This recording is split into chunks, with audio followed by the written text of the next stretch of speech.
raha ny zoma teo kosa eo amin'ny tontolon'ny fampianarana no jerentsika moa raha ny zoma teo kosa mofo no landy voafidy ho filoha mitantana filohan'ny université n'Antananarivo ny professeur Manuelina Panja Armand dia tamin'ity androany ity kosa no nampahafantarana sady ireo fandaharana asa samihafa ho tanterahany ao anatin'ity taona ity.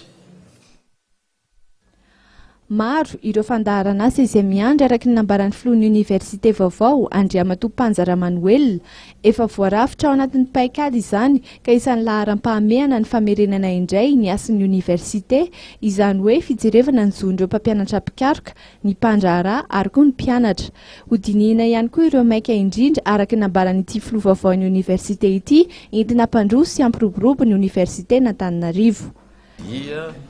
Ino moa zany efa voalaza tany anatin'ilay drafitrasa ireo tanjona efatra izay tsy maintsy ho tratrarina ka tafiditra ao anatin'izay voalohany indrindra ny hoe fanovana ny fomba fitondrana iny le napetraka tany hoe innover leadership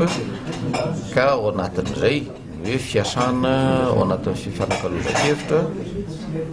ny mangarahara ary indrindrindrindra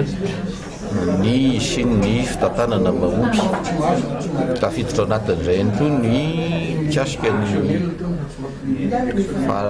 ezahana tratrarana iakarana bebe kokoa hanatsarana ny fampianarana sy fampiroboroboana ny fikarohana dia fatelo ny fanatsarana bebe kokoa ny fifandraisana amin'ny any ivelany ny any ivelany tiana lazaina amin'izay dia ny ivelan'ny université n'Antananarivo eo zany ireo fandarahana samihafa ireo université publique na privé izay misy eto amintsika. Anisan'ny tafiditra ao anatin'ny fandaharana asan'ny filoha vaovao ihany koa ny fiaraha-miasa amin'ireo sampam-pampianarana rehetra any ivelany. Anisan'izany ohatra ny firenena Alemana izay efa manana fifanarahana iarahana ho tanterahana atoato, eo ihany koa ny AUF sy ny firenena Japonais. Atsaraina ihany koa hiatra ny filohan'ny université vaovao ireo fananan'ny université ka ny fitrandrahana tranony mendrika ny tanjona voalohany mba tsy homena mitaha amin'ireo université hafa manerana ny nosy ny eto Andrenivohitra.